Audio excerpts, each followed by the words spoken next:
The night was colder than usual. Two shadows walked under the dim streetlights. Aarav and Kabir, best friends since childhood, laughing, talking, unaware that tonight would change everything. Unaware that this might be the last memory they would share together. The night was colder than usual, and the small-town streets were empty, as if the world had decided to fall asleep early, leaving only the quiet hum of the wind to whisper through the lonely lanes. Aarav walked with his hands tucked into the pockets of his worn jacket while Kabir walked beside him, swinging his arms like he always did whenever he was in a carefree mood. They had been best friends for as long as they could remember, tied together by endless memories of laughter, fights, and dreams that felt too big for their small world, and tonight felt no different, at least to Aarav. Streetlights flickered and cast long, moving shadows on the cracked pavement as the two friends talked about nothing and everything all at once: school exams, new songs, bikes they wished they could buy, and the little annoyances of life that only best friends could understand. Kabir was telling a story about how he had tried to impress a girl in class by drawing a cartoon version of their teacher on the chalkboard, but had been caught before he could finish, and Aarav laughed so hard that his stomach hurt. They both laughed until their eyes watered, and for a moment, the world felt light and easy. Then came the silence, the kind of silence that slowly creeps in between two people who know each other so well that they do not need words to fill the air. Aarav looked up at the sky and noticed how clear it was, the stars glittering like tiny promises scattered across the darkness, and somewhere deep inside he felt a strange heaviness, as if the night was holding its breath, waiting for something to happen. Kabir kicked a pebble along the road and said quietly, "Do you ever think about how fast everything changes?" Aarav turned to look at him, puzzled. "What do you mean?" Kabir kept his eyes on the pebble. "I mean, one day we are here laughing like this, and maybe tomorrow we are somewhere else, maybe not even together." Off frowned, not liking the thought. He hated talking about things that hinted at endings. He always believed that nothing would ever break their bond, that whatever happened, they would always find their way back to each other. But Kabir's tone tonight felt different. There was a weight in his words, a sadness he was not saying out loud. Aarav wanted to ask more, but before he could, a faint sound broke the quiet somewhere behind them. Footsteps, slow and deliberate, echoed through the street. Aarav froze, and Kabir stopped kicking the pebble. They both turned their heads, but the street was empty, only the flickering lights and the whisper of the wind. Nothing else. Kabir forced a laugh. "Maybe it's a cat." Aarav nodded, but his chest felt tight. They continued walking a little faster now, and the sound of footsteps followed them perfectly in rhythm. Every time they paused, the sound paused. Every time they moved, the sound moved. Kabir glanced over his shoulder again, his voice dropping to a whisper. "Aarav, I swear, I heard it again. Someone is following us." Aarav felt his heart thud against his ribs. The wind rustled through the trees nearby, making the branches sway like bony fingers reaching out of the darkness, and he tried to convince himself it was just the wind, just their imagination, but a part of him knew better. They picked up their pace, the cracked pavement of the deserted street stretching ahead like an endless path under the flickering streetlights. Their sneakers scraped against the ground, and the echo of another pair of footsteps mirrored their every move. The air seemed colder now, a chill crawling down Aarav's spine as he felt an invisible weight pressing down on his shoulders. Kabir muttered under his breath, "I don't like this. Let's cut through the old alley. Maybe we can lose whoever it is."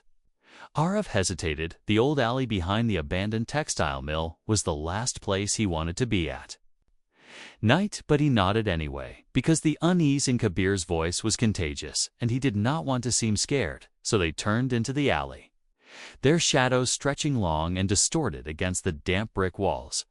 The alley smelled of rust and wet earth, puddles glistening under the faint light that spilled from the street behind them. Every drop of water reflected their movements. Like tiny fractured mirrors, they walked quickly deeper into the alley, their ears straining for the sound. that had been following them for the past 10 minutes. But now there was nothing.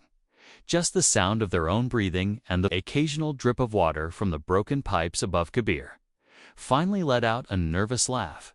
"Maybe we imagined it," Aarav nodded, but his gut twisted because he knew they had not imagined. Something had been there, something was still there somewhere, and as if on cue, a soft metallic clang echoed from behind them. Both boys spun around, their breaths catching in their state. Their throats. The alley was empty, but a rusted tin can now rolled slowly across the wet concrete as if someone had just nudged it. "Kabir," whispered Aarav, "I don't like this at all." His voice trembled slightly. Aarav grabbed his friend's arm, his fingers cold against Kabir's jacket. "We keep moving. Just don't look back." They both started walking faster, almost jogging now, the narrow alley winding like a maze. Through the old part of town, every step felt heavier than the last, until finally they burst out onto another quiet street, dimly lit by a single working streetlight. They stopped to catch their breath, and for a moment everything seemed still. The air, the streets, even the world itself. Kabir bent over, his hands on his knees, his breath coming in short gasps. Aarav looked around, scanning the shadows for any sign of movement. But there was nothing.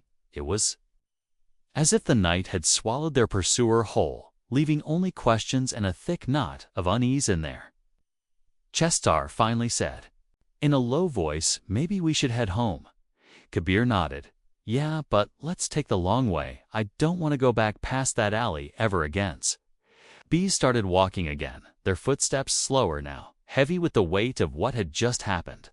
The streets of their small town felt different, colder, lonelier, as if the familiar had turned unfamiliar in the span of a single night.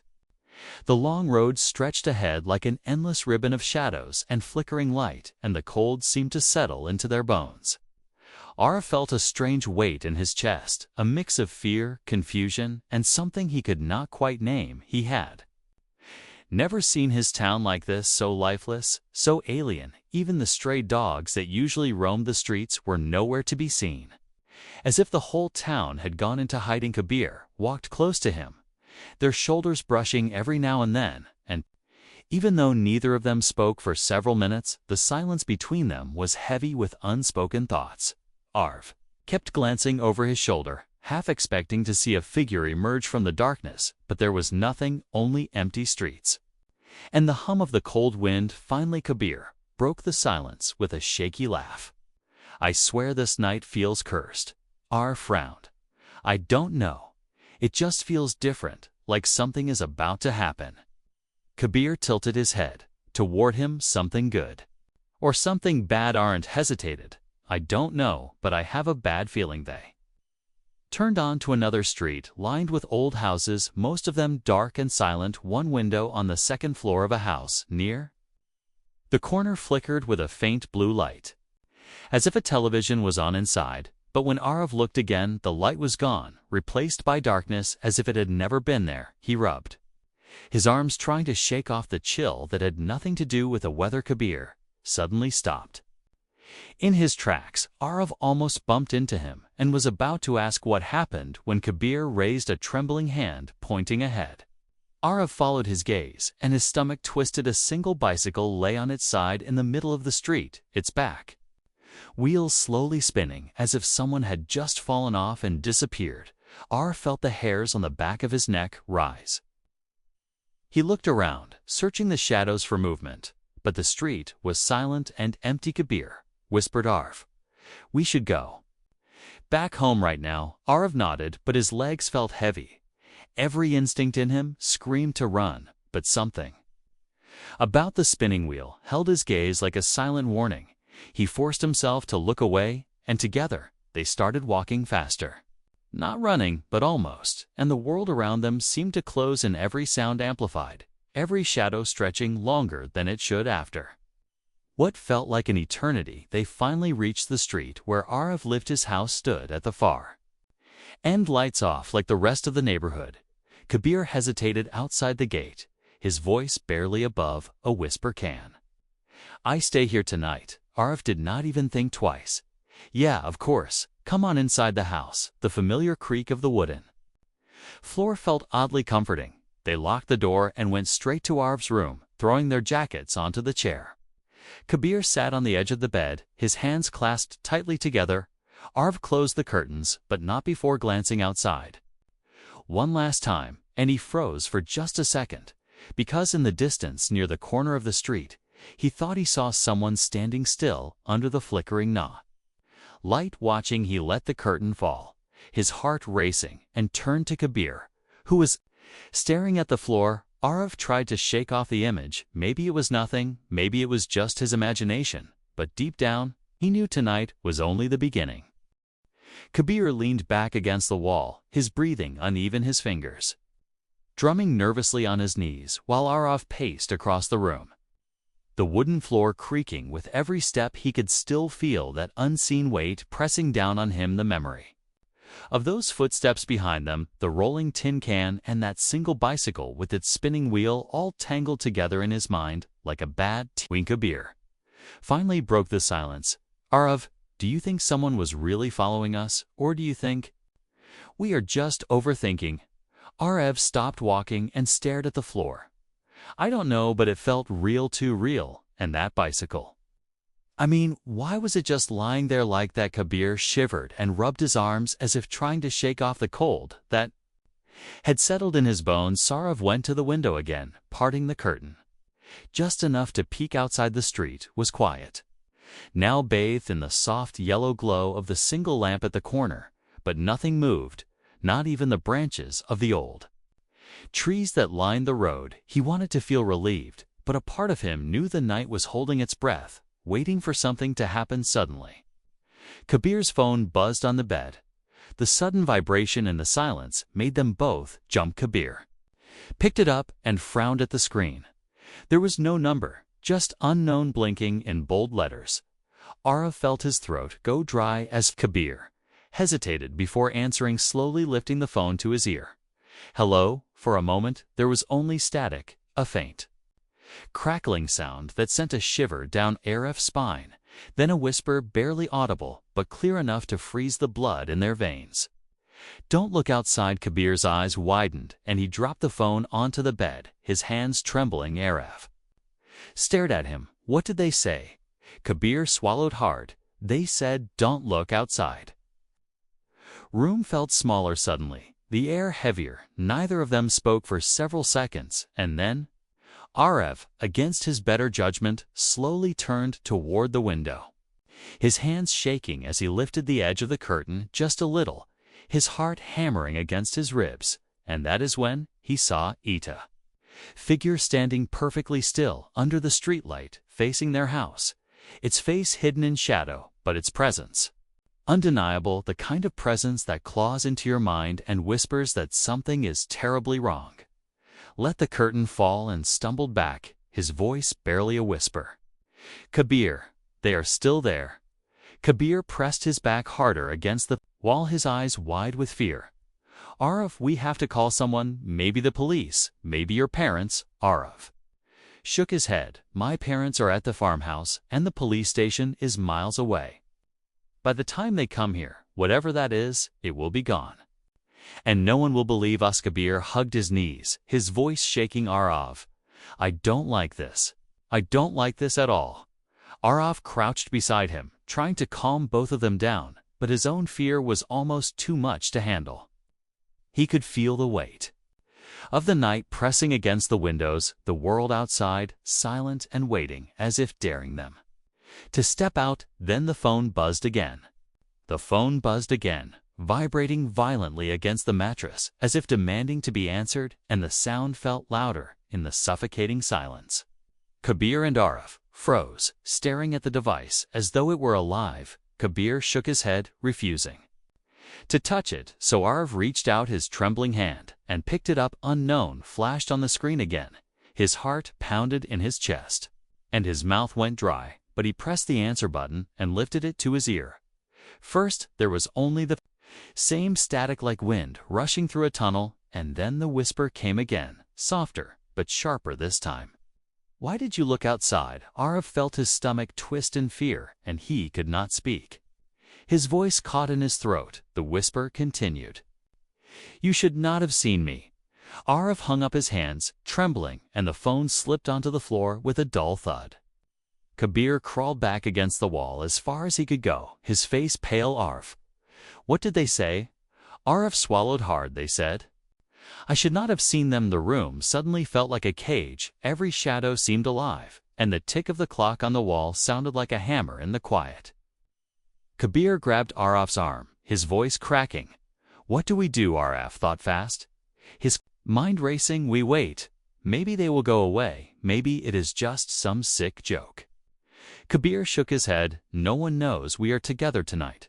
How could anyone know to call us here? Aarav forced himself to the window again, moving slowly, like every step. Weighed 100 pounds, he lifted the curtain just a little, and his breath caught in his throat. The figure was closer now, standing in the middle of the road, directly in front of the house, still perfectly still, and though the face was in shadow, he felt the gaze burning through the glass like a cold fire. He let the curtain fall and stumbled back, his voice breaking. Kabir. They are right outside. Kabir covered his face with his hands, his shoulders shaking. I don't want to die, Aarav. We are just kids. Why is this happening? Aarav grabbed his shoulders, trying to keep him calm. We will be okay. I promise we will be okay. But even as he said the words, they felt hollow. Then a sudden loud knock echoed through the house, 3 heavy bangs that shook the wooden door downstairs. Kabir let out a small scream, and Aarav's blood turned to ice. The knocks came again, slow and deliberate, like a warning or an invitation. The walls seemed to hum with the vibration, and the air felt too heavy to breathe. Aarav whispered, Don't move, don't make a sound, maybe they will leave. But as if in answer, the phone buzzed again on the floor, its screen lighting up the word unknown flashing like a heartbeat. Aarav and Kabir stared at it, neither daring to touch it. This time the buzzing stopped on its own, and for a moment there was silence. Then came the sound of footsteps on the porch, the old wood creaking under each step, and the door handle rattled gently, as if someone was testing it. Kabir clutched Aarav's arm, digging his nails into his skin. Aarav could hear his own heartbeat in his ears.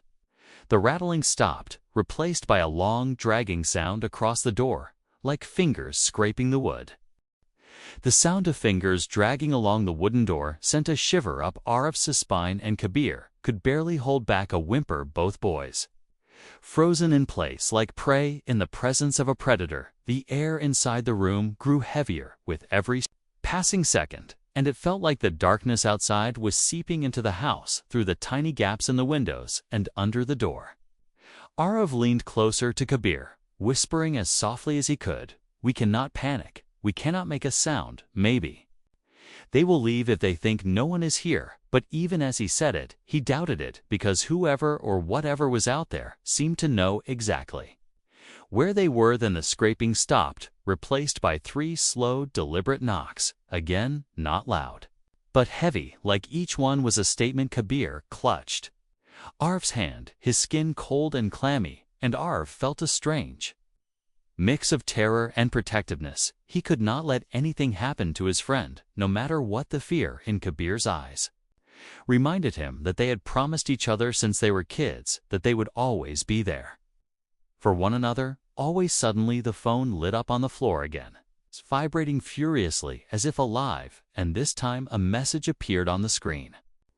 Not a call, just a text. Aarav hesitated, but picked it up, his fingers trembling. The message read, I know you are together. Open the door. Kabir shook his head violently, his lips trembling. We are not opening it, Aarav. We are not. Aarav nodded, agreeing. But before he could even decide what to do, another message popped up, this time a photo, a live photo of them sitting in the room exactly as they were now. Aarav holding the phone, Kabir clutching his hand, the picture clearly taken from outside the window. Aarav's heart stopped, and Kabir's face turned pale, like all the blood had drained from it. They both turned their heads slowly toward the window, and for a brief second Aarav swore he saw the faint outline of a figure behind the curtain.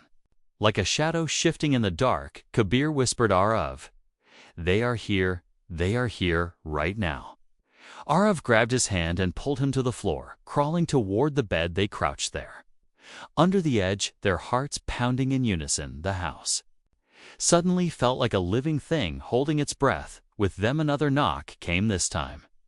Softer, almost playful, than the sound of something sliding across the porch as if a foot or a hand was dragging, and the creak of the old wooden step retreating into silence. For a moment Aarav dared to hope that maybe whoever it was had left, but then the phone buzzed again, and the new message read, I never leave.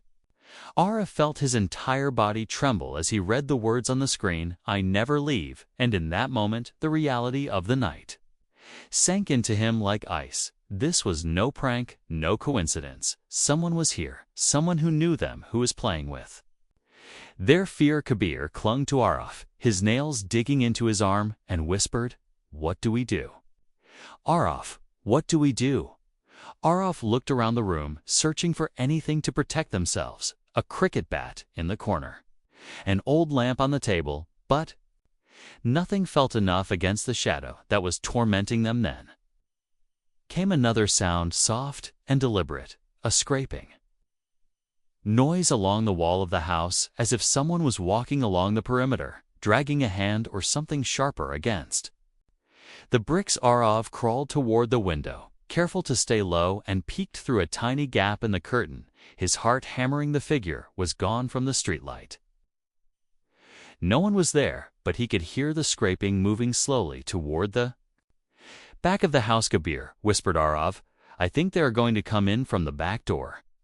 Aarav's breath caught. He thought, fast, we have to get to the attic. We can lock ourselves in there. Kabir nodded, his face pale, and they both crawled too.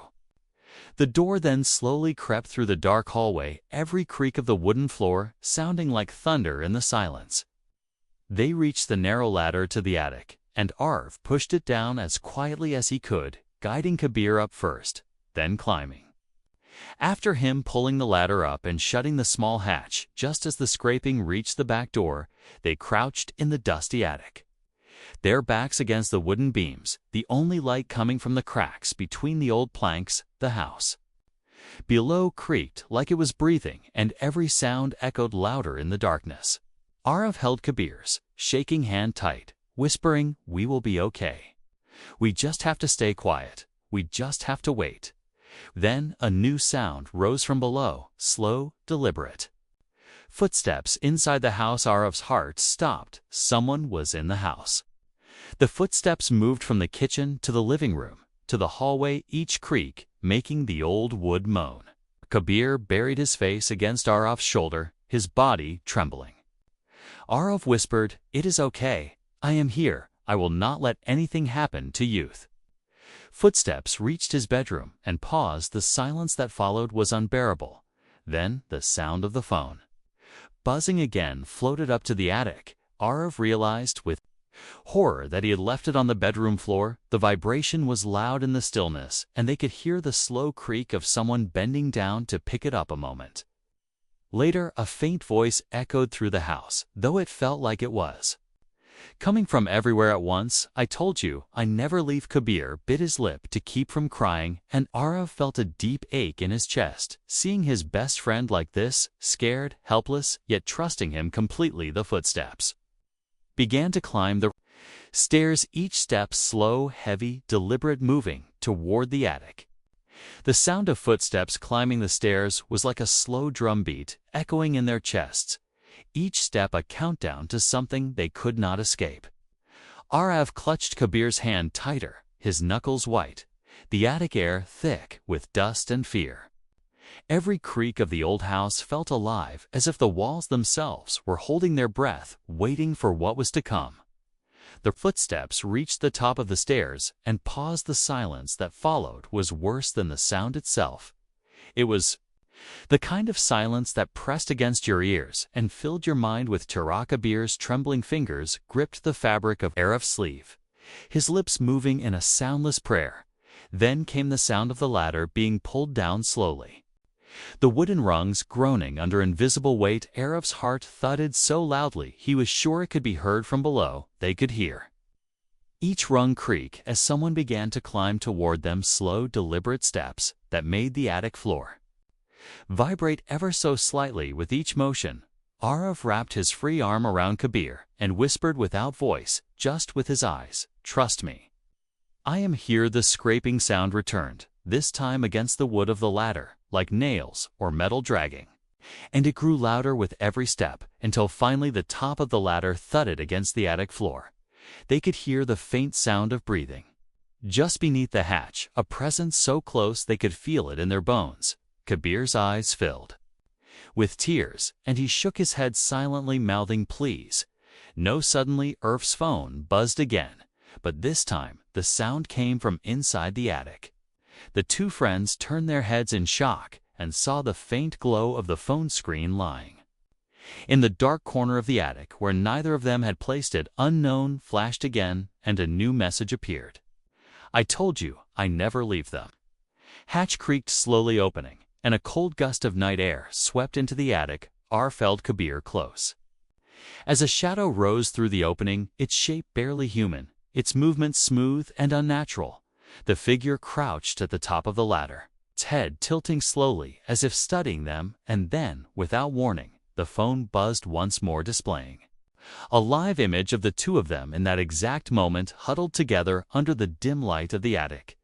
Shadow leaned forward, and a voice soft and chilling filled the space without moving its lips. "You belong to me now." Kabir clutched Aarav so tightly it felt like his fingers might pierce through his skin, and Aarav could feel the tremors running through his friend's body. The attic seemed smaller, now suffocating, filled with the icy presence of the shadow that crouched near the hatch, its head tilted in that slow, unnerving way, as if it was listening to their hearts beating together in the dark. The phone screen still glowed, faintly showing the live image of them both huddled under the wooden beams, and the words across the screen shifted into a new message that made Aarav's blood run cold. "You cannot hide." The shadow moved a little closer, its limbs bending in ways that seemed wrong and unnatural. The creak of the old floor under its weight made Kabir flinch. He buried his face into Aarav's shoulder, whispering, "Please make it go away, Aarav. I cannot take this anymore." Aarav wrapped both arms around his friend, whispering back, "I will protect you, I promise." But he knew his voice trembled with fear. The phone buzzed again, and a new image appeared, this time not of the attic, but of Aarav's house. From the outside, a dark figure standing in the yard, looking up at the attic window as if there were two shadows, one inside and one outside Aarav's. Breath hitched as he realized they were surrounded, and for a brief moment he wondered if they were dreaming, but the cold, the smell of dust, and the weight of Kabir in his arms told him this was real. Then the figure in the attic began to crawl slowly toward them, the wood creaking louder with every movement. Kabir squeezed his eyes shut, his tears soaking Aarav's shirt. Aarav felt something inside him snap, a surge of desperate courage rising through the fear. He reached for the old cricket bat, lying against the wall, gripping it tightly with one hand while still holding Kabir close with the other. He whispered to his friend, "We are getting out of here." He waited for the shadow to move closer, its crawling limbs scraping against the wood. Then, with a sudden burst of motion, Aarav swung the bat through the dim attic air. The wood passed through the figure with no resistance, and yet a loud, inhuman shriek filled the attic, rattling the wooden beams. The shadow recoiled, shrinking back toward the hatch, its shape flickering like smoke in the wind. Kabir opened his eyes at the sound and clung even tighter. Aarav used the moment to pull his friend to the hatch, kicking the ladder down and dropping to the floor below, landing hard on his feet. They ran through the dark hallway, the house groaning around them as if protesting their escape. They burst out the front door into the cold night air, gasping for breath, the street empty and silent under the flickering lamplight. But the feeling of being watched had only grown stronger. Aarav dragged Kabir across the street toward the old park where they used to play as kids, thinking maybe, just maybe, They could hide there behind the trees they collapsed near the old swing. Set their chests heaving, Kabir's hands gripping the cold metal chains as if holding on for his life. Aarav scanned the shadows, his heart pounding, but there was nothing, no figure, no footsteps, only the echo of the wind. Through the empty park, Kabir finally spoke, his voice raw. Aarav, what is happening to us? Why us? Aarav had no answer, only the memory of that whisper in the attic, repeating in his head.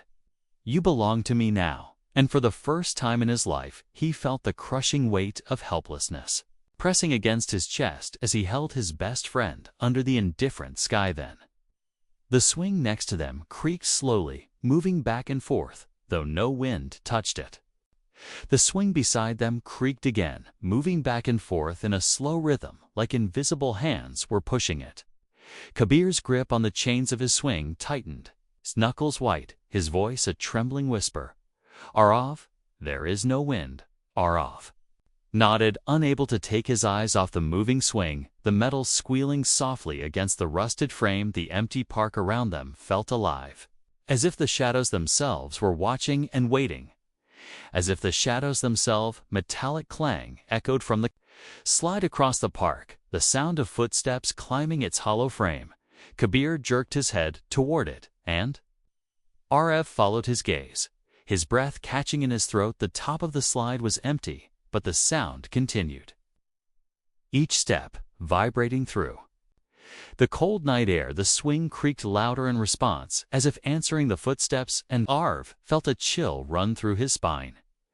He reached for Kabir's hand, gripping it tightly, whispering, we cannot stay here. We need to move. Kabir's eyes were wide and wet, but he nodded, his whole body trembling. They stood up slowly, the gravel crunching under their shoes, every sound echoing in the stillness, and began to walk toward the small path that led out of the park, the swing behind them groaning. One last time, like a farewell, halfway across the park, a faint whisper drifted through the air, carried on a breeze that did not exist. Aarav and Kabir. Aarav froze, his heart hammering in his chest. Kabir's legs nearly gave out. He clutched Aarav's arm, shaking. Did you hear that? Aarav nodded, his throat dry. Yes. And then the whisper came again, closer, softer, almost inside their heads. Come back and playa. Sudden clanging noise rang out from the merry-go-round as it began to spin slowly on its own, the metal scraping against the rusted center. The sight of it moving in the darkness made Kabir whimper. Aarav, I don't want to be here. I don't want this to be real.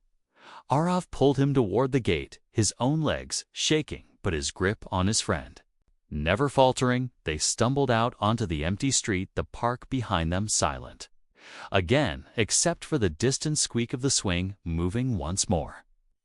Aarav felt the cold air bite into his skin, and he looked up at the sky, the stars dimming behind a creeping layer of clouds. He thought for a moment about home, about the warmth and safety it used to bring. And then he thought about the attic, about the shadow, and the message on the phone, and he realized that safety was an illusion tonight. Kabir's phone buzzed, suddenly breaking the heavy silence. He jumped, nearly dropping it. Aarav glanced at the screen, and his stomach twisted. Unknown again. Kabir shook his head, tears brimming. I don't want to answer it. Aarav hesitated, but then pressed the answer button, holding it to his ear. At first, only static, then a voice so soft it was almost a hiss. Why did you leave the park? Kabir grabbed Aarav's arm, his eyes wild.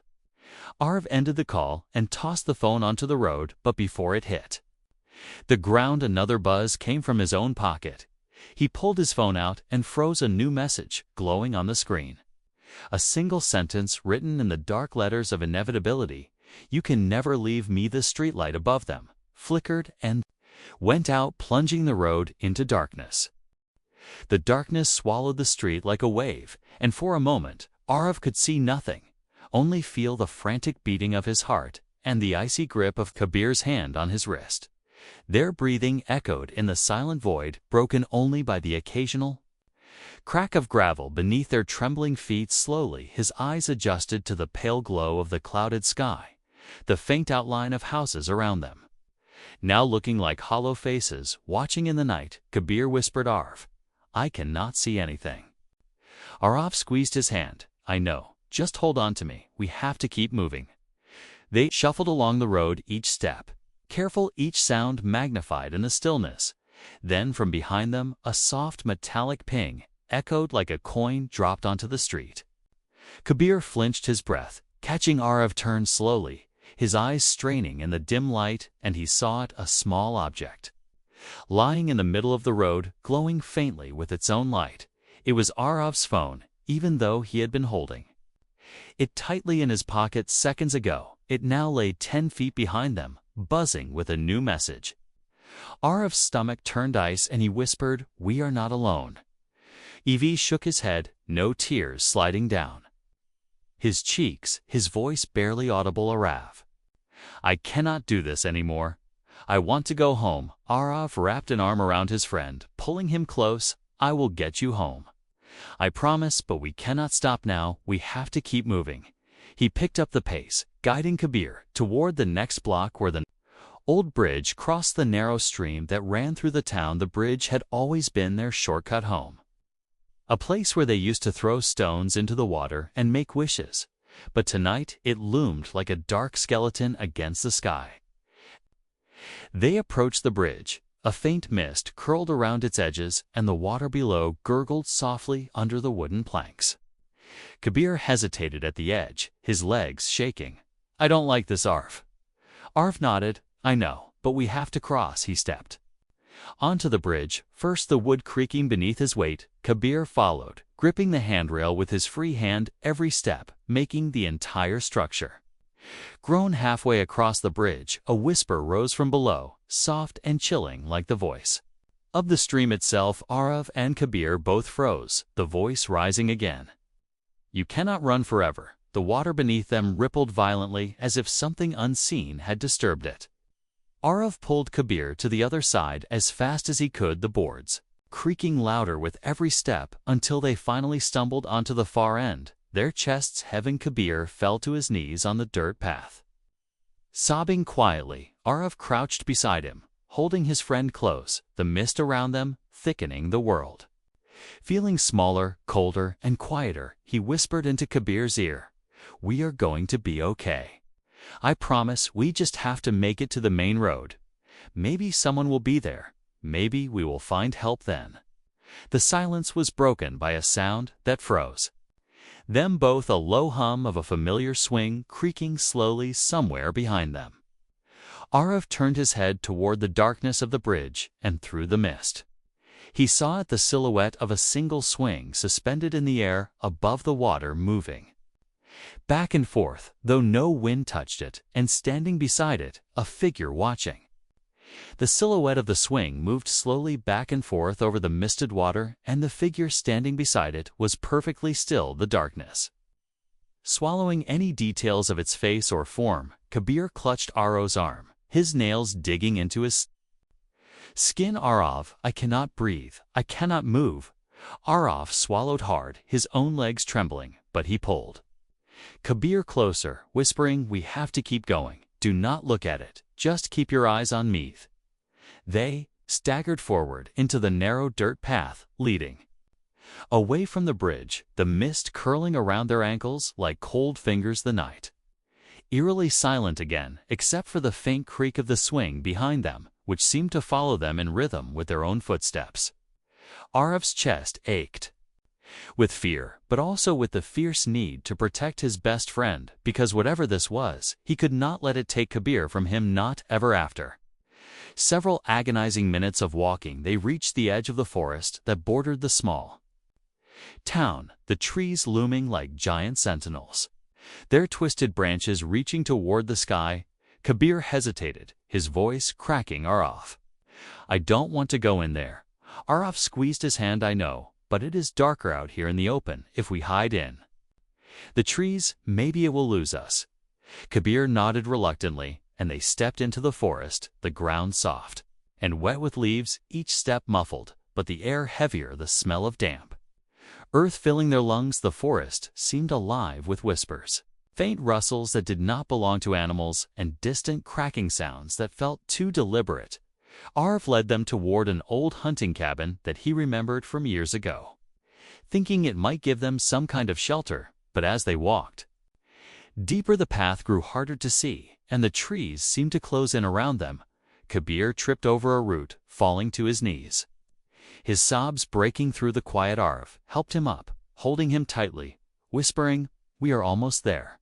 Stay with me." Suddenly, a faint light appeared between the trees, a soft glow like a lantern swinging in the wind. They froze, watching it sway back and forth in the distance, slowly moving toward them.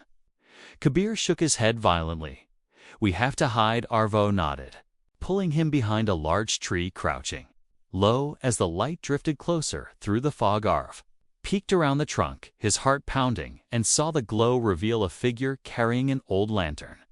Its face obscured by shadow, its steps slow and deliberate, like it already knew where they were. The figure stopped directly in front of their tree, the lantern light illuminating the wet leaves and Kabir's trembling face as he tried to stay silent. Aarav held his breath, feeling every thump of his heart in his throat. The figure leaned closer, the light casting a long, twisted shadow across the ground. And then the lantern flickered out, plunging the forest into total darkness. A voice whispered in the void, so close it felt like it was in their ears. "Forever is a long time." The darkness that followed the lantern's sudden death was absolute and crushing. Like a living thing pressing against their chests, Kabir's shallow breathing trembled in Arav's ear, and Aarav felt his own heart slam against his ribs. The voice lingered in the trees as if the forest itself had spoken. "Forever is a long time." Neither of them dared move, neither of them dared speak. The damp smell of earth and rotting leaves filled their senses, and then came the sound of leaves crunching. Slowly, footsteps circling the tree where they crouched. Arav's hand clamped over Kabir's mouth gently to keep him quiet, though he could feel his friend's silent sobs shuddering through his body. The footsteps were slow, deliberate, each one making the forest seem smaller, the air heavier. And then they stopped. The silence that followed was so sharp it rang in their ears. Aarav risked a glance around the tree, his eyes barely adjusting to the faint gray of the clouded sky through the canopy, but he saw nothing, only darkness and the vague shapes of trees stretching endlessly. He turned back to Kabir, whispering with his lips barely moving, "We move on my count.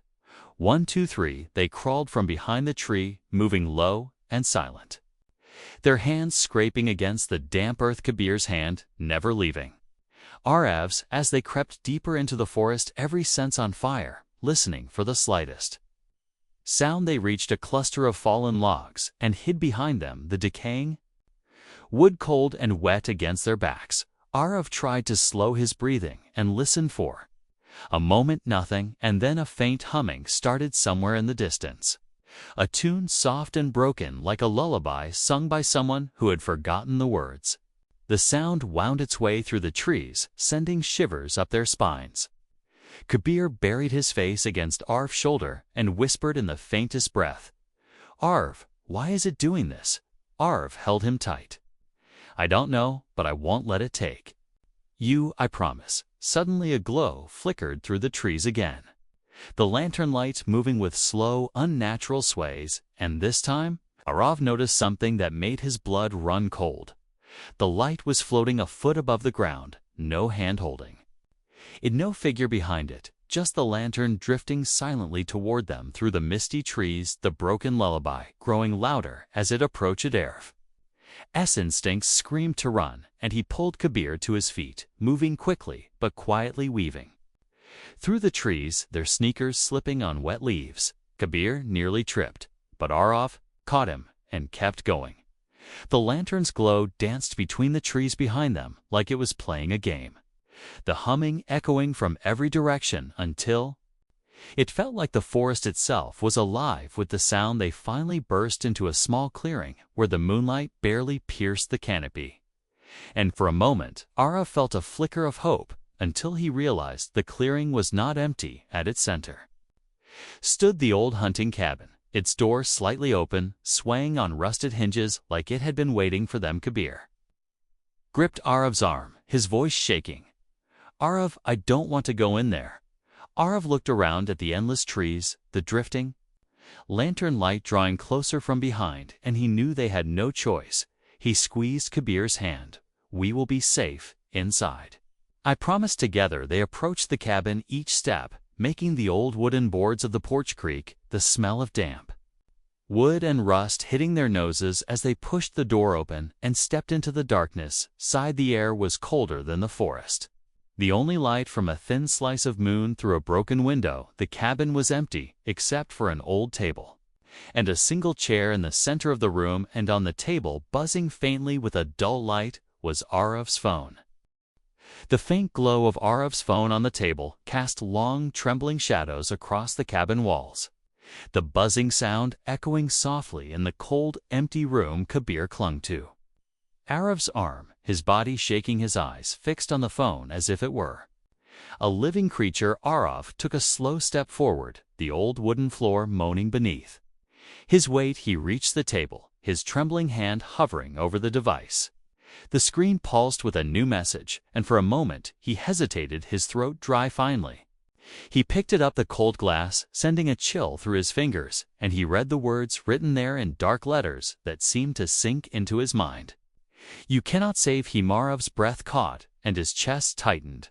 He turned to Kabir, whose terrified eyes met his, as if silently asking, "What does it say?" Aarav shook his head, unable to speak, his mind spinning. Then the phone buzzed again, and a second message appeared. "You belong to me, but he does not." Aarav stared at the words, confusion and dread twisting in his stomach. He whispered to himself, "What does that mean?" Suddenly, the cabin door creaked behind them, the sound slicing through the silence. Kabir spun around, clutching Aarav's shirt, and the sight made Aarav's blood run cold. The lantern was now floating in the doorway, casting its eerie glow into the room, and behind it, the shadow figure entered, crawling on the walls and ceiling like a spider, its limbs bending and twisting unnaturally, the old wooden beams creaking under its weight. Kabir whimpered, his voice breaking.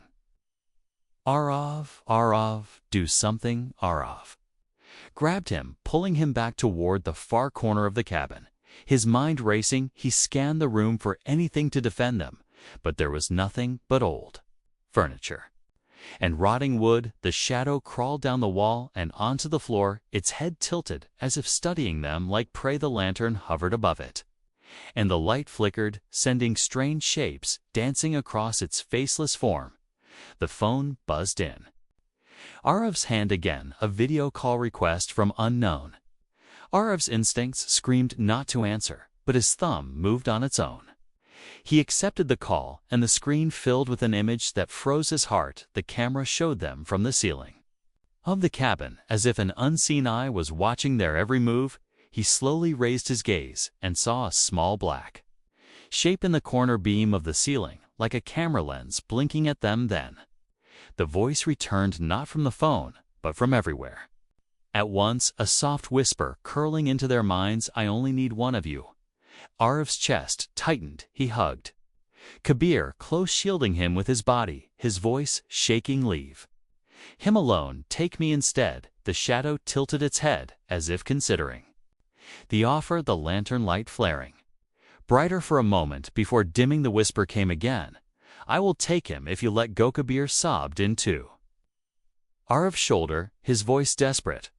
"Aarav, please, don't leave me." Aarav felt his own tears burning his eyes. He remembered all the years of their friendship, every memory from the first day of school to their late-night talks, and he held his best friend tighter than ever, whispering, "I will never let go, not ever." The shadow froze for a moment, then slowly retreated into the dark corner of the cabin. The lantern light flickered and died, leaving them in complete darkness, and the phone buzzed one final time, its screen glowing with the words, "For now." The darkness inside the cabin was suffocating, a heavy curtain that pressed against their skin and sank into their bones. Aarav could hear only Kabir's trembling breaths and the hammering of his own heart. He held his friend close, refusing to Let go, his eyes slowly adjusting to the faint silver of moonlight spilling through the broken window. The shadow was gone, but the room felt far from empty.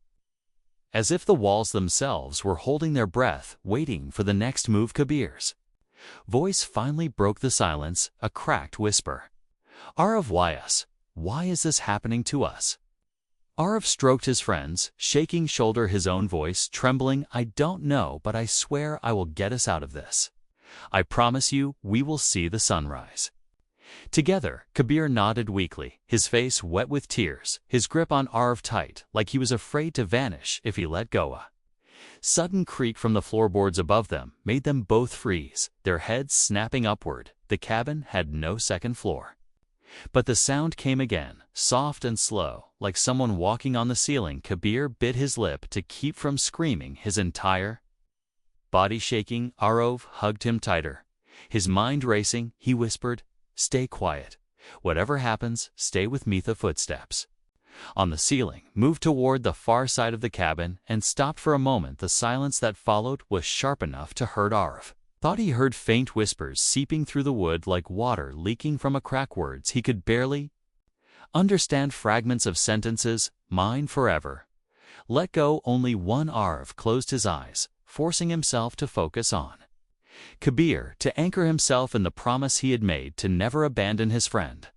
Then the phone buzzed in his hand again, its sudden vibration like a shock in the quiet. He hesitated, but looked at the screen. A new message glowed against the darkness. "Leave the cabin now, or he is mine."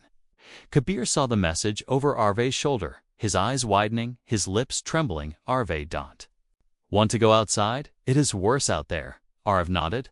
"I know, but we cannot stay either." He helped Kabir to his feet, both of them moving slowly, the old floor creaking under their weight. Kabir pushed the door open, the night air cold and wet against their faces. The forest stretched before them, silent and still, but heavy with the unseen presence of whatever had followed them. The moon peeked through the clouds, casting weak light on the path. Aarav kept his arm around Kabir as they stepped off the porch, every instinct screaming that they were being watched. As they walked, the forest seemed to change, the trees bending closer together, the path twisting in ways Aarav did not remember, shadows moving where no wind blew. Kabir clung to him, whispering, "It feels different. It feels wrong." Aarav nodded silently, his eyes scanning the darkness ahead and behind them. The sound of soft laughter drifted through the trees, high-pitched and distant, like a child playing a cruel game. It echoed from everywhere and nowhere, making it impossible to know where to run. Kabir covered his ears, shaking his head. I cannot. Aarav pulled him close, his own fear clawing at his chest, but he whispered firmly, "We are together. That is all that matters. They cannot break." That the laughter stopped as suddenly as it began, and in the silence that followed, Aarav noticed something new ahead through the trees. A faint, warm light, like fire, glowing against the darkness. He tightened his grip on Kabir, pointing toward it. "Maybe that is a house. Maybe someone can help." Kabir hesitated but nodded, and they started toward the glow, each step heavy with both hope and dread. As they drew closer, the light flickered and shifted until it became clear it was not fire, but a lantern, the same lantern floating in the air, waiting for them in the middle of a small clearing. The lantern hovered in the middle of the clearing, casting its trembling light across the trees, the glow painting long, crooked shadows on the ground that seemed to reach toward them, like fingers. Aarav and Kabir stopped at the edge of the clearing, neither willing to take another step, their hearts pounding in the quiet. The air felt thicker here, colder, as if the forest itself was holding its breath.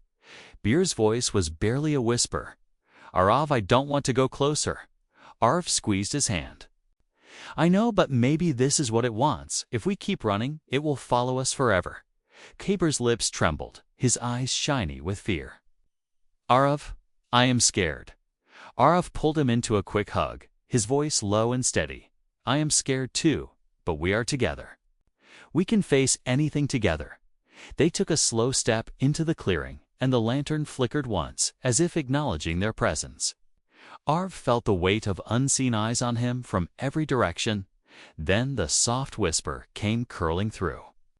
The tree so close it made his skin prickle. Let go of him, and I will let you leave. Aarav froze, his stomach twisting. The voice seemed to seep straight into his bones. Kabir shook his head, clutching Aarav's arm tighter. No, Aarav, please, don't listen to it. Aarav looked at him and felt his chest ache. His best friend, his brother, in everything that mattered, and he knew letting go was never an option. The lantern flared brighter, and the shadows on the ground twisted together, forming the shape of the figure, long limbs crawling toward them without sound. The sight froze them in place. The shadow reached the edge of their feet, and the phone in Aarav's pocket buzzed. He pulled it out with trembling hands. A new message glowing against the night. You will have to choose. Soon. Kabir shook his head violently, tears spilling down his cheeks. No, Aarav, no, don't let it take me. Aarav hugged him close, whispering, never, I will never let them take you.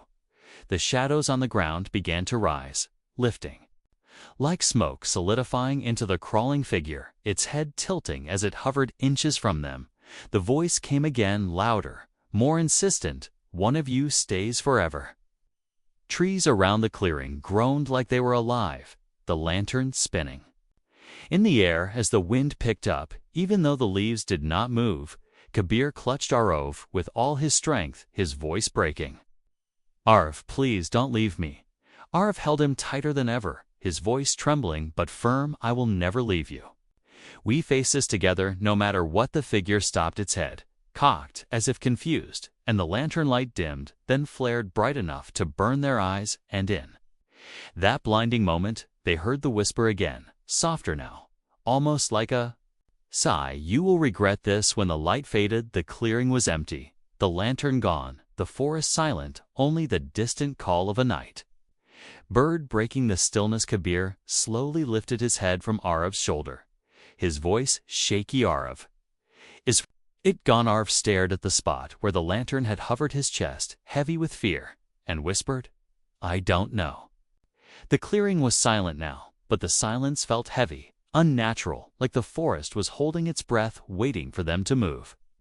Aarav's arms were still wrapped around Kabir, who clung to him like he would vanish if he let go. The memory of the whisper, you will regret this, burned in his mind, his pulse thudding in his ears. He slowly scanned the trees, looking for the faintest flicker of movement, but saw nothing, just the pale light of the moon struggling through the branches. Kabir's voice shook as he spoke. Aarav, I don't think it's gone.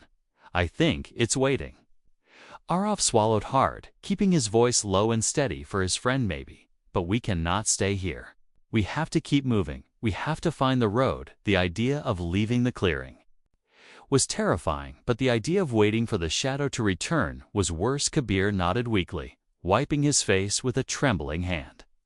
And together they stepped toward the far edge of the clearing, their shoes crunching on dry leaves as they re-entered the forest. The air felt colder, each shadow between the trees stretched longer, as if following them.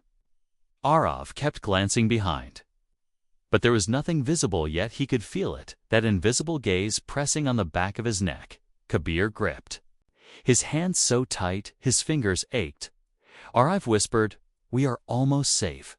Just hold on to me, don't let go. Minutes passed, or maybe hours, the forest twisting in ways that made no sense, until finally through the trees Aarav saw something that made his chest tighten with hope, a faint glow of streetlights. The edge of the town. He pulled Kabir along faster, his steps almost tripping on roots in his desperation to escape the suffocating darkness behind them. They burst out of the trees onto the cracked pavement of an empty street, the sudden openness making them both shiver. For a moment they allowed themselves to breathe, to believe they had escaped. Aarav looked around, recognizing the old street near the abandoned school, and whispered, we can rest here just for a minute. Kabir nodded, and they slumped against a lamppost, the weak yellow light buzzing overhead like a tired guardian. Aarav tried to slow his heartbeat and looked at his friend, who was still trembling but alive. Then the buzz of his phone shattered the fragile calm. Aarav's stomach dropped. He pulled it out, his hands shaking, and saw a new message on the screen, written in that same cold, dark text. "I am already here." Kabir's breath caught in his throat, and he grabbed Aarav's arm, his eyes wide with terror. Aarav turned slowly, and his blood ran cold in the lamplight across the street. Reflected in the dusty windows of the abandoned school was their own image, standing under the lamppost exactly as they were now, and behind them in the reflection stood the shadow, its long fingers resting on their shoulders. Kabir's scream tore through the night, but no one in the empty streets came to help. Aarav spun around, his heart slamming against his ribs, and for a single horrifying second he felt the cold brush of something against his shoulder, but the street was empty, nothing but the buzzing lamplight and the cracked pavement. His eyes darted back to the school window, and the reflection was still there, the shadow looming behind them, its head tilted, its long fingers curling slowly, as if savoring their fear. Kabir gripped Aarav's shirt, sobbing, "Aarav, it's touching us, it's touching us." Aarav's breath shook. He knew they could not stand still. He grabbed Kabir's hand and ran, dragging him down the empty street, their footsteps echoing in the dead silence, their shadows stretching and twisting under the weak lights. But every time Aarav glanced at a window or a puddle, he saw it, the figure always just behind them, its presence like a cold weight pressing on their chests. They turned a corner, and the familiar shapes of houses came into view, but they felt wrong, hollow, lifeless. No lights in any windows, no sound of televisions or barking dogs. It was as if the whole neighborhood had been abandoned for years. Kabir stumbled, and Aarav caught him, pulling him back up. "We can't stop, we have to keep moving." But his voice cracked with the weight of fear. Phone buzzed in his pocket, and he hesitated, then looked at the screen. A new message appeared in black letters: "Let go, or he will vanish." Aarav froze his stomach, twisting his fingers, gripping Kabir's hand tighter than ever. Kabir saw the message over his shoulder, his eyes wild. "Aarav, no, please, no, don't leave me." Aarav shook his head fiercely. "I will never leave you, never." Suddenly, all the streetlights flickered and died, plunging them into darkness. The only sound, their rapid breathing and the faint rustle of leaves in a wind that did not exist then. From the darkness, a soft, familiar humming started, the broken lullaby drifting through the air, closer and closer. Kabir pressed against Aarav, his body trembling, and Aarav felt his own chest tighten with the impossible urge to protect his best friend against something he could not see. A faint glow appeared at the far end of K and the street, the lantern floating silently toward them, its light making the shadows rise and bend, the humming growing louder with each flicker. The phone buzzed again, a video call from unknown. Aarav's hands shook, but he answered, and the screen filled with an image of Kabir alone, standing in the middle of the street, his eyes wide, his hands reaching for someone who was not there. Aarav spun to his friend and saw him still holding his hand, still right beside him, but the phone showed a future or a warning. He could not tell. The voice came from the darkness all around them, soft and cold: "Let him go, or he will fade." Kabir sobbed, pressing his face into Aarav's shoulder. "Aarav, please, I don't want to disappear. I don't want to be alone." Aarav held him tighter than ever, his own tears burning his eyes, his voice breaking. "I will never let you disappear, not as long as I am alive." The lantern light flared so bright it swallowed the street in white, and in that blinding moment, Aarav felt a sharp pull on Kabir's arm, like invisible hands were tearing them apart. He gritted his teeth, holding on with every ounce of strength in his body, screaming into the night, "You cannot have him!"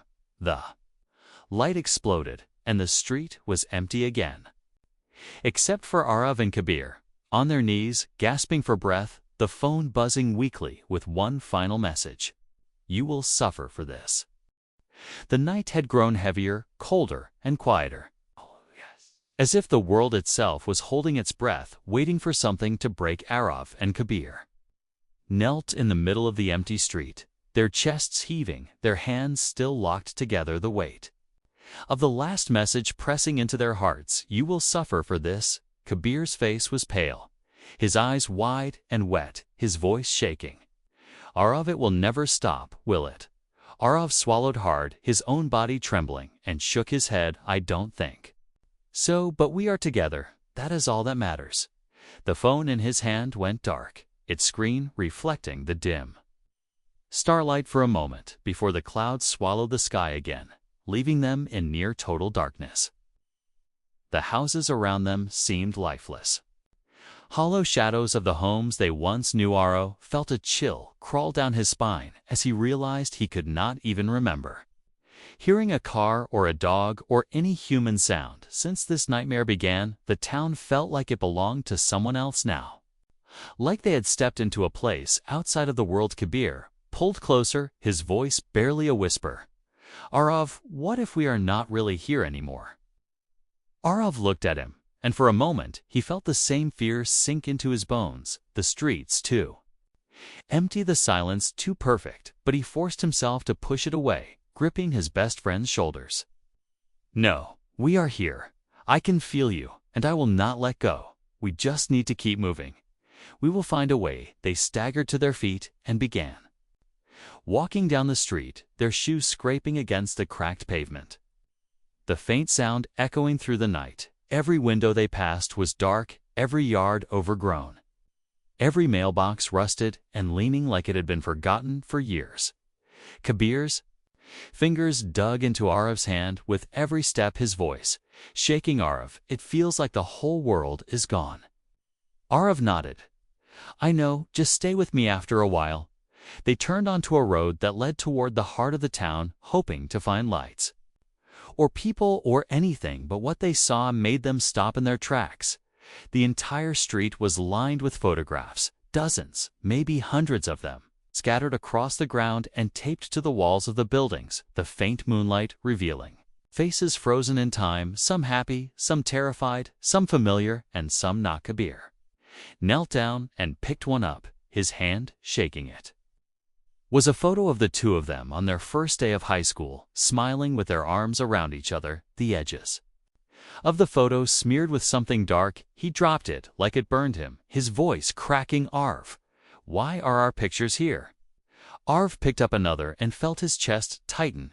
It was a picture of Kabir, asleep on his bed, taken from above. The angle was impossible, like someone had been floating over him.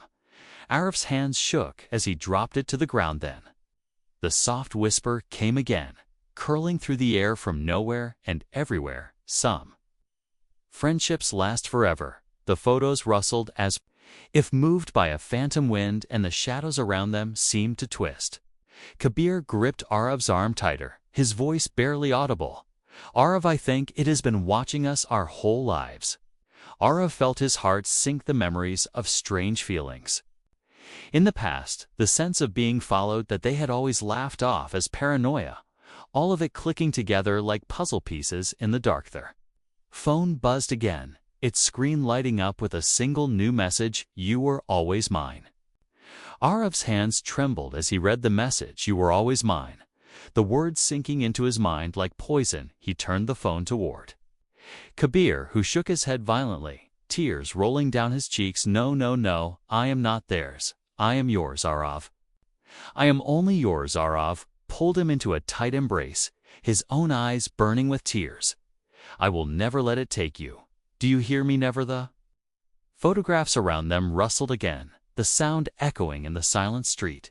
And then, one by one, they began to lift into the air as if caught by invisible hands, hundreds of pictures spinning slowly above them, faces smiling, crying, screaming, some of them so familiar it made Aarav's chest ache. There were moments he barely remembered a photo of the two of them hiding under a blanket fort when they were 8, a blurry snapshot of Kabir standing by the river, throwing a rock, a picture of Aarav asleep at his desk, his head on his arms. Kabir's voice shook. Aarav, it has been with us forever. Aarav felt a cold shiver race down his spine and nodded, his throat dry. I think it has been watching, waiting, and now it wants to take one of us. The photos spun faster now, a soft hum rising around them, and then a shadow moved through the storm of pictures. long and spindly, crawling along the walls of the empty buildings, its head turning slowly to face them. Even without eyes, they could feel its gaze. Kabir clung to him, sobbing, "Aarav, I cannot do this anymore. Please make it stop." Aarav held him close, his mind racing, his own fear threatening to break him, but he forced the words out. "I will protect you. I swear I will figure this out." The shadow paused, as if listening, and the phone in his hand buzzed again. A new message glowing in the dark make. The choice or lose him forever. The photographs froze midair, and every single one turned to face Aarav and Kabir, the ones of Kabir, smiling, laughing, crying, alive and human, while the ones of Aarav seemed to flicker in the dim light, his face blurred. In some, as if fading away, Aarav's chest tightened with dread. The whisper rose, curling through the night like smoke. "One of you belongs to me. One of you walks." Awake, Kabir shook his head, pressing his face into Aarav's shoulder. "No, don't. Listen, don't. Leave me, Aarav. I would rather die than be without you." Aarav's eyes filled with tears, his voice breaking. "I am not leaving you, not now, not ever." Photos shook violently, spinning faster and faster around them until the air was filled with a storm of memories, the whisper rising to a near scream. Then suddenly, all the pictures fell to the ground at once. The silence that followed was deafening. The shadow vanished, but when Aarav turned to Kabir, his heart stopped, because Kabir's face was beginning to blur around the edges, like the fading photos. Aarav's blood turned to ice as he stared at Kabir's face, the edges of his cheeks and hair blurring like smoke. His body still warm and trembling in Aarav's arms, but the sight was wrong, unnatural. Kabir saw the terror in Aarav's eyes and touched his own face, his voice breaking. "Aarav, what is happening to me? I don't want to disappear." Aarav's chest ached. He gripped his best friend tighter, his voice shaking. "You will not disappear. I will not let that happen. Do you hear me?" The phone buzzed again, and Aarav looked down, a new message glowing through the darkness. "Let go, and he will return. Hold on, and he is mine forever." Aarav's throat burned with rage and fear. He shook his head, screaming into the empty street. "No, he is mine. He is my brother. You cannot take him." The shadows along the walls began to twist in response, writhing like snakes, forming long fingers that reached toward them. Kabir clung to him, sobbing, his body flickering slightly like a dying Flamorov dragged Kabir backward, his shoes scraping against the cracked pavement, his eyes darting for anywhere to run, any escape from this nightmare. He spotted the dark outline of the abandoned school across the street, its broken doors swinging slightly in the night air, and he made a desperate choice, pulling Kabir toward it. "Come on, we can hide inside. Maybe it cannot follow us there." Kabir nodded weakly, his voice a whisper. "Aarav, don't. Let go." They ran across the street, the photographs crunching beneath their feet as they reached the steps of the school, the building looming over them like a skeleton. Aarav shoved the doors open, the rusty hinges screaming into the night, and they stumbled inside, the smell of dust and decay filling their lungs. There, footsteps echoing in the vast empty hallway, lit only by faint moonlight through shattered windows. Aarav guided Kabir to a corner behind an old trophy case, crouching low, the silence of the school pressing in around them. Kabir's body trembled, his face still blurred, his voice quivering. "Aarav, what if I fade completely?" Aarav cupped his face with shaking hands, forcing him to meet his eyes. "You want. I will hold on to you forever. Do you understand forever?" Suddenly, the faint sound of a bell rang through the empty school, the kind that marked the start of class, its chime echoing through the halls, but it was deeper, slower, distorted. Kabir flinched and clutched Aarav's arm tighter. Aarav whispered, "It is playing with us, trying to scare us, trying to break us." But it won't. Then the hallway lights flickered to life one by one, casting long shadows across the broken floor and in the reflection of the trophy case. Aarav saw it, the shadow figure crawling along the ceiling, its limbs stretched too far, its head twisted upside down, and in its hands were two photographs, one of Aarav and one of Kabir. The phone buzzed again in his pocket. A video call request, he answered with trembling hands, and the screen showed the two photos burning slowly. The voice curling through the hall, "Let go or watch him burn away forever." The two photographs burned slowly in the reflection, their edges curling, black smoke rising and disappearing. Into the shadows, Kabir clung to Aarav, his body shaking, his blurred face streaked with tears. Aarav's own hands trembled, but he pulled Kabir into a fierce embrace, his voice raw. "I will not let you take him. I will never let go." The shadow hung from the ceiling, its head tilting in slow, deliberate movements like it was studying them, its long fingers tapping against the burning photographs. Phone buzzed again, and another message appeared, the letters pulsing with a dim light. "He is already fading. Your love cannot stop it." Aarav's jaw clenched, his heart hammering against his ribs. He screamed into the empty hall, "Then take me instead. Take me, just leave him alone." The shadow froze for a moment, as if considering the words. The flames around the photographs flickered, and the broken bell rang again, its echo rumbling like thunder. Then the shadow dropped from the ceiling, landing silently on the floor, its limbs bending in impossible angles. It crawled slowly toward them, the light from the flickering hallway lamps stretching its form across the walls. Kabir buried his face into Aarav's shoulder, whispering, "I don't want to go." Aarav hugged him tighter, his tears falling into his friend's hair. "You are not going anywhere, not as long as I am here." The shadows stopped only a few feet away and reached out one long black finger, touching the edge of Kabir's arm. Aarav felt a jolt of icy pain shoot through his body as Kabir's blur worsened, his outline dissolving like mist. Aarav screamed and grabbed the shadow's hand, with his own feeling nothing but cold and emptiness. "Please take me, I am begging you. Don't take him." The phone buzzed again, and a final message appeared on the screen. "Your suffering will decide." Then the hallway lights flickered violently and went out, leaving only the faint moonlight through the windows. In that moment, Aarav felt a searing pain spread through his chest, like something clawing its way inside, and his knees buckled. He held on to Kabir with everything he had, whispering again and again, "I won't let you go. I won't let you go." The shadow leaned closer, its faceless head inches from Aarav's tear-stained face, and then everything went silent. No buzzing, no whispers, no bells, just a heavy stillness. Aarav blinked through the darkness and realized the photographs had stopped burning. Kabir's face slowly coming back into focus, his small voice breaking through the quiet. "Aarav, I am here." Aarav sobbed in relief, his arms tightening around his best friend. In the reflection of the trophy case, he saw the shadow standing behind him, its fingers resting lightly on his shoulders, and its head tilting as if it had claimed him instead. The school hallway was silent again, the only light a thin ribbon of moonlight spilling through the broken windows. Kabir sat pressed against the cold wall, his body finally still, his face clear again, though pale, his wide eyes never leaving Aarav.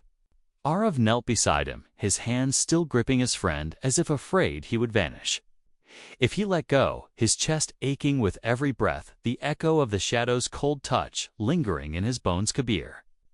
Each voice was barely a whisper. "Aarav, what did you do?" Aarav shook his head, tears slipping down his face. "I did what I had to do. You are safe. That is all that matters." Kabir's lip trembled. He looked at Aarav with fear and love mixed in his voice, cracking. "Aarav, I felt you slipping away. For a second, it felt like you were leaving me." Aarav hugged him tighter. "I will never leave you, I promised. Remember, some friendships last forever." They phone in Aarav's pocket buzzed softly, breaking the stillness. He hesitated before pulling it out, the screen glowing with a single message, "You belong to me now." Aarav stared at it, a cold shiver crawling up his spine. He slipped the phone back into his pocket, not letting Kabir see the words. He forced a smile onto his face, weak but real calm. "On, we need to get out of here before it comes back." They helped each other to their feet and began walking slowly down the hallway, their footsteps echoing in the emptiness. The silence of the school pressed on them heavy and suffocating each classroom. They passed was a tomb desks, overturned blackboards, cracked windows, shattered as if the world had forgotten this place ever existed. Kabir whispered Aarav, "It feels like we are walking in a memory." Aarav nodded quietly, holding his hand tighter. "Think maybe we are." They reached the front doors and pushed them open. The night outside felt different now. Colder, sharper, the street was still empty, but the houses looked even more hollow than before. Kabir hesitated on the steps, his voice soft. "Aarav, do you feel it?" Aarav nodded, "Yes, it is like the world is slipping away piece by piece." As they walked down the street, Aarav began to notice the edges of the houses blurring faintly like Kabir had blurred before he blinked and rubbed his eyes. But the distortion remained subtle, but growing with every step. The air felt heavier, almost syrupy-like, moving through a dream. Kabir clung to him, whispering, "Aarav, I think we are not in our town anymore. I think we are somewhere else." Aarav swallowed, hard keeping his fear inside. "I think we are in its world." Now the phone buzzed again, and this time Aarav hesitated, but checked at a new message, glowing like a scar against the darkness. "You're forever." Begins tonight. Aarav's hand tightened around Kabir's. He forced his voice to stay steady. "Whatever happens, we stay together." Kabir nodded, his eyes bright with tears. "Yes, together, always." Then, from the corner of the street, a faint light began to flicker. Not the lantern this time, but something softer, like the glow of a window. They turned toward it, desperate for any sign of life. And as they approached, they realized it was a small house, the only one with a light inside. But when they reached the window and looked in, Aarav felt his stomach drop. Inside the house, they saw themselves sitting at a table laughing, sharing a meal as if nothing had ever happened. Two boys frozen in a moment of friendship that felt like it had been stolen from time. Aarav's heart pounded as he stared through the window, his own face laughing inside the warm yellow glow of the house. Kabir beside him in the reflection of a life that no longer felt real. The two of them frozen in time, sharing food like it was any normal night. Kabir's breath trembled, fogging the glass. He reached a shaking hand toward the window, whispering, "Aarav, that is us. That is really us." Aarav swallowed hard, his throat dry. "I know, I see it." The laughter inside the house continued. Even though the two boys were completely still, the sound echoing faintly through the glass like a memory looping forever. Kabir pressed his forehead against the cold window, his voice cracking. "Aarav, are we dead?" Aarav's chest tightened. He pulled Kabir gently back from the window. "No, we are here. We are alive. I can feel you. I can hold you." He squeezed his friend's hand tighter, but his own voice shook with doubt. Then the phone buzzed again, a soft vibration in his pocket that made his entire body tense. He pulled it out slowly, and the message on the screen made his blood run cold. "You are memories." "No." Kabir gasped and grabbed Aarav's arm, shaking his head violently. "No, we are real. We are real. We are real." Aarav hugged him tightly, his own tears falling silently. "I know we are real. I will not let it erase us." But even as he spoke, the world around them seemed to dim, the stars fading above the street, the edges of the houses flickering like they were made of smoke. The only solid thing was the house with the glowing window. Then the door of the house creaked open slowly, the sound stretching through the night, and a warm golden light spilled onto the street. Inside, they could see the other, Aarav and Kabir, moving now there. Faces calm and happy, their laughter soft and genuine as they turned toward the door, inviting without words. Kabir's hand tightened in Aarav's, his voice small and trembling.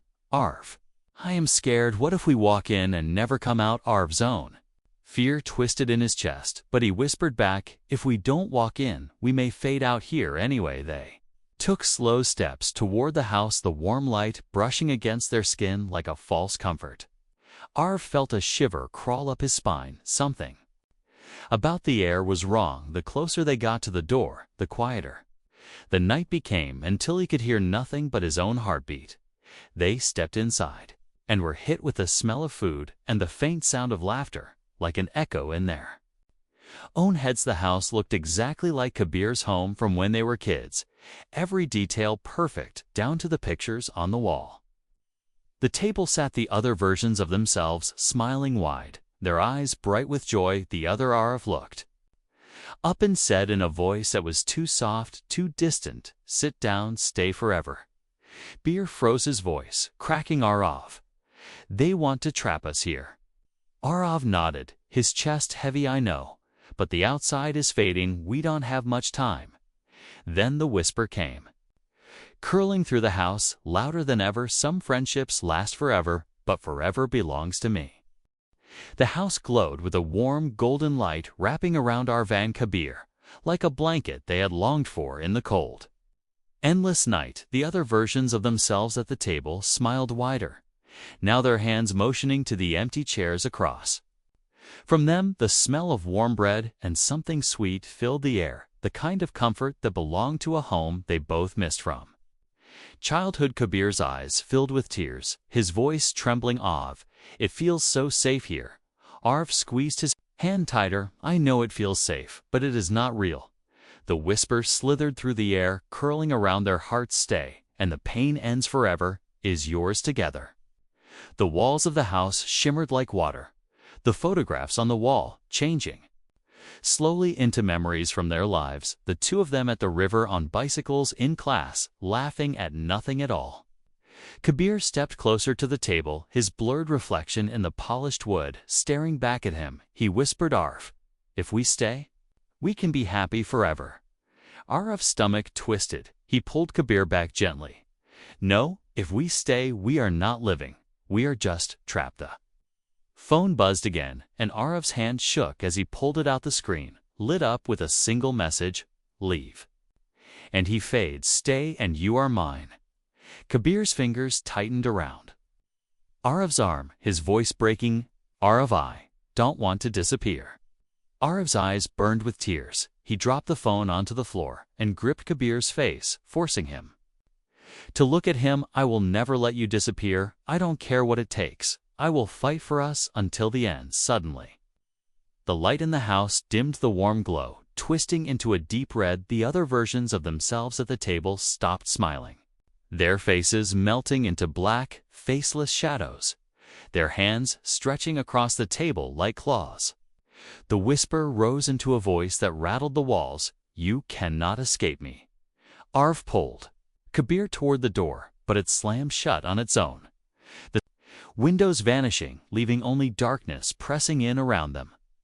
Walls of the house rippled and shifted, the furniture turning to ash, the photographs peeling and curling away one by one, until only blank walls remained. Kabir clung to Aarav, his voice high with terror. "Aarav, I don't want to die." Aarav hugged him tighter than ever, whispering fiercely, "You want? I will never let you go, no matter what happens." The floor began to crack beneath their feet, darkness seeping through like liquid shadows, rising and wrapping around their legs, cold as ice.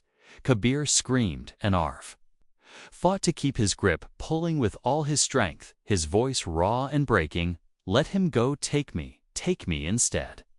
The darkness paused for a heartbeat, the house silent, except for their panicked breaths. Then the floor gave way completely. Aarav and Kabir fell into darkness, clutching each other as the whisper followed them down. "Some friendships last forever, but so does the suffering."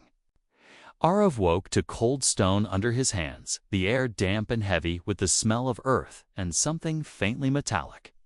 He blinked into the darkness, but there was no light, no stars, no moon, only a blackness so deep it felt alive. His heart pounded in his chest as he reached blindly beside him, his fingers brushing soft fabric, and then Kabir's trembling hand.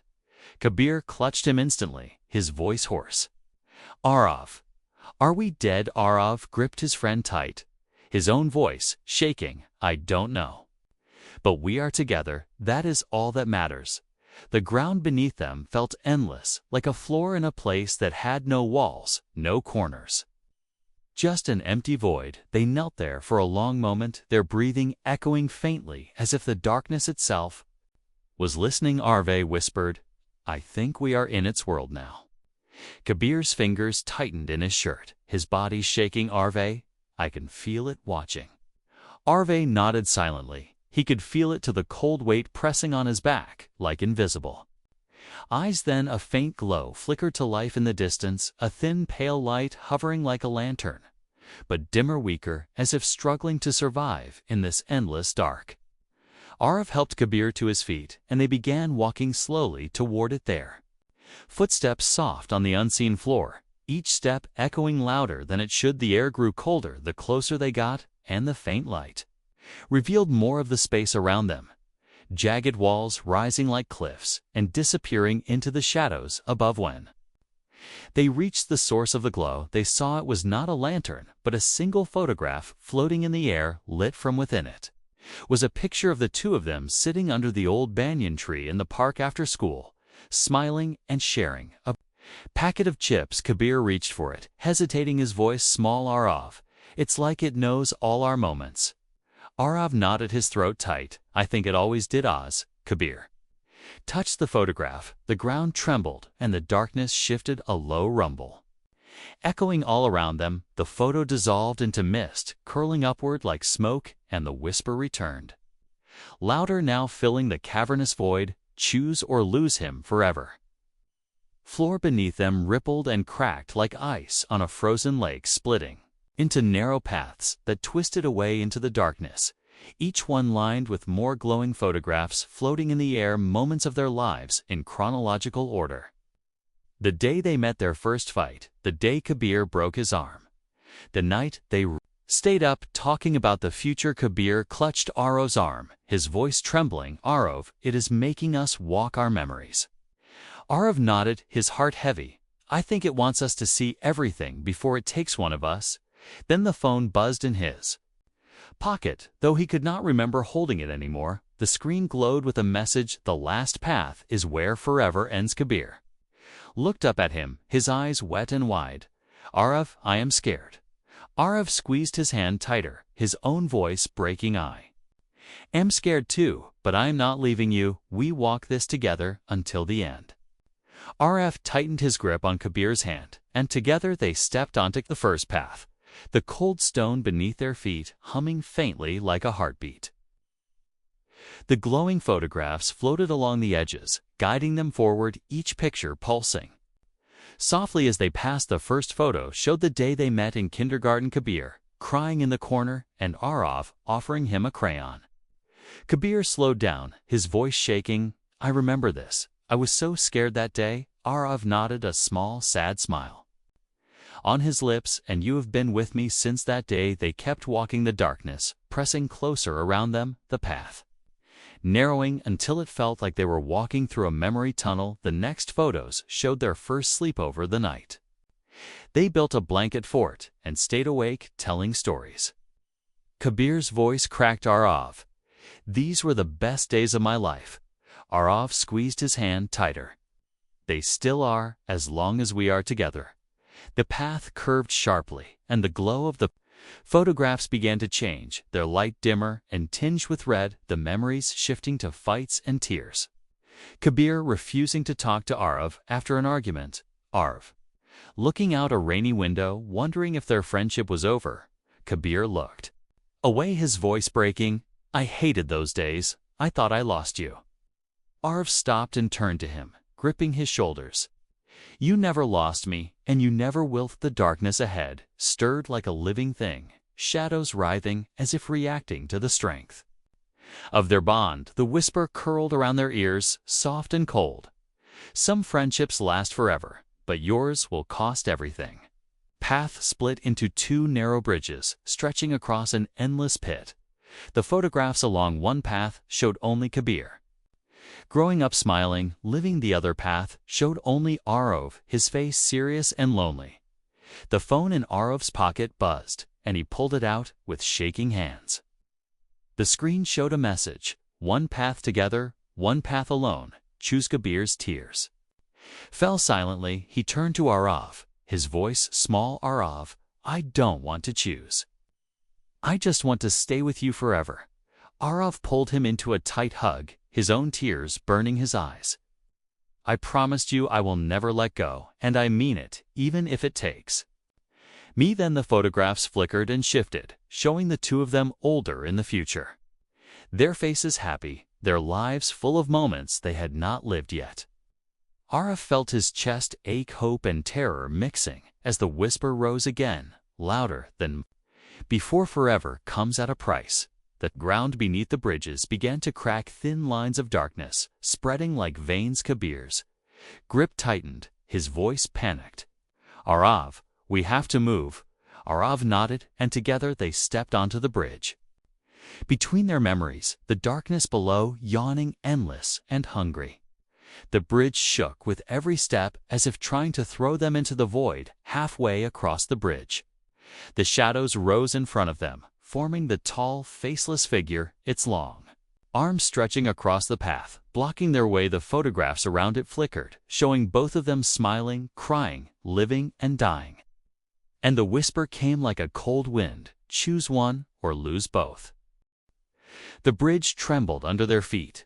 The void below, swallowing even the sound of their breath, the shadow towered before them, its faceless head tilting slowly as if savoring their fear, its arms stretching across the narrow path. The photographs around it flickering faster, each one a heartbeat from their past and their future. Kabir's hand shook violently in Aarav's, his voice breaking. "Aarav, I can't do this." Aarav held him tighter, his own chest aching with a fear so sharp it almost felt like pain. "Yes, you can. We do it together. We always do." The shadow lifted one hand, a single long finger pointing at Kabir, then at Aarav, then slowly curling into its palm. The whisper swelled, filling the endless darkness. "Choose one or lose both." The bridge cracked beneath them, thin lines splitting through the stone. Kabir sobbed, pressing himself against Aarav. "Aarav, I don't want to die. I don't want you to die either." Aarav's voice trembled, but he forced himself to look into the faceless figure's void where its eyes should have been, his voice raw and defiant. "Take me, just take me. Let him go." The shadows around the bridge writhed like they were alive. The figure tilted its head again, and the phone buzzed in his pocket. When Aarav looked, the screen showed a live image of Kabir, alone on the bridge, reaching for someone who wasn't there, his face contorted in fear and grief. Kabir saw it too, and screamed, "Aarav, don't you dare leave me. I won't survive without you." Aarav pulled him close, holding him as if to fuse their hearts together. "I am not leaving you, but if one of us has to pay, it will be me." The shadow moved closer, its hand stretching toward Aarav's chest, the cold radiating off it like frost. Aarav shivered, but stood his ground, his only focus on Kabir, who clung to him, whispering over and over, "Please don't go, please don't go." The bridge shook again, a chunk of stone falling away into the endless pit below, the echo of it swallowed in the void. The photographs around them changed, showing flashes of a future they had never seen. Birthdays, trips, nights spent laughing, and days spent crying. All the pieces of a life they had promised to share. The shadow's whisper slid into their ears. "Some friendships last forever, but forever is mine." Aarav took a deep breath, his decision unshakable. "I belong to him. He lives free." The shadows surged around him, curling up his arms and legs like icy chains. Kabir screamed, fighting to hold on to him, his hands gripping Aarav's shirt with desperate strength. "No, Aarav, no, I won't let them take you." Aarav cupped his face, his voice breaking but filled with love. "You are my brother Kabir, my forever friend. I will always be with you, even if you can't see me." The shadow pulled hard, and Aarav felt his body start to lift from the bridge, his vision dimming, the sound of Kabir's screams echoing through the void. The last thing he saw before the darkness swallowed him was Kabir's tear-stained face, reaching for him as the bridge cracked again. Then the world went silent. Kabir woke to sunlight on his face, warm and soft, the chirping of birds filling his ears. He blinked rapidly, the brightness stabbing into his eyes, and for a moment, he didn't understand where he was. He was lying in the park beneath the old banyan tree, the same place where he and Aarav had spent countless afternoons. His chest rose and fell in panicked breaths, his hands shaking as he looked around searching Aarav. Aarav's park was empty, no sign of the endless dark, no floating photographs, no whispering shadow, just the bright, calm morning, the smell of damp grass and the sound of leaves rustling in the breeze. But his heart pounded with dread because the silence between the sounds was too heavy. Kabir stumbled to his feet, spinning in circles. Aarav, please, please answer me, he called again, his voice cracking, but only the birds responded then. He felt it, a weight in his pocket. He reached in and pulled out Aarav's phone, the screen cracked but still glowing, a message waiting. For him, I am always with you, forever. Kabir fell to his knees, tears spilling down his face as he clutched the phone to his chest, his voice breaking. Aarav, please come back. I can't do this without you, he sobbed, until the world blurred, his hands shaking so hard he could barely hold the phone. When he finally looked up, he noticed something etched into the trunk of the banyan tree, words carved deep, like they had always been there. Some friendships last forever. Kabir ran his fingers over the letters. Trembling, they felt old, weathered, like part of the tree itself. He whispered through his tears, I know, Aarav. I know we will be forever. But as he sat there, he saw a flicker in the corner of his vision, the sunlight bending for a moment, a shadow shaped like Aarav standing beside the tree, its head tilted like he always did when teasing him. Kabir froze, his breath catching. Aarav, is that you? The shadow didn't move, but a warmth spread through Kabir's chest, the same warmth he felt whenever Aarav hugged him in their happiest moments. He smiled through the tears. I will never forget you, never. From that day forward, Kabir lived with the weight of both love and loss. The world around him normal again, but sometimes in the quiet he would feel a cold wind or hear a faint whisper curling through the air, a voice he knew better than his own, reminding him some friendships last forever. Kabir carried the phone everywhere he went, never letting it leave his pocket, because it felt like carrying a piece of Aarav with him. Weeks passed, maybe months, though time felt strange now. Every day he walked to the old banyan tree after school and sat beneath its branches, talking softly as if his friend was beside him. He told Aarav about the classes he hated and the jokes he had heard and the food he had eaten. Small things he would have shared before, and sometimes the wind would stir and a leaf would fall into his lap, and he would smile because he knew Aarav was listening. One evening, as the sun was sinking and the sky turned orange, Kabir sat beneath the tree and felt his chest ache with a familiar mix of love and grief. He pulled out the phone and pressed the side button. The screen lit up with a faint glow, and a new message appeared in letters soft and gentle like a whisper, proud of you, my forever friend. Kabir's eyes filled with tears, but he smiled, holding the phone close. I miss you so much, Aarav. I will always be your friend forever. He stayed until the stars appeared overhead, the cool night breeze brushing against his face like a quiet hug before he finally walked home. Years passed, and Kabir grew older. But he never forgot. He kept every memory alive in his heart.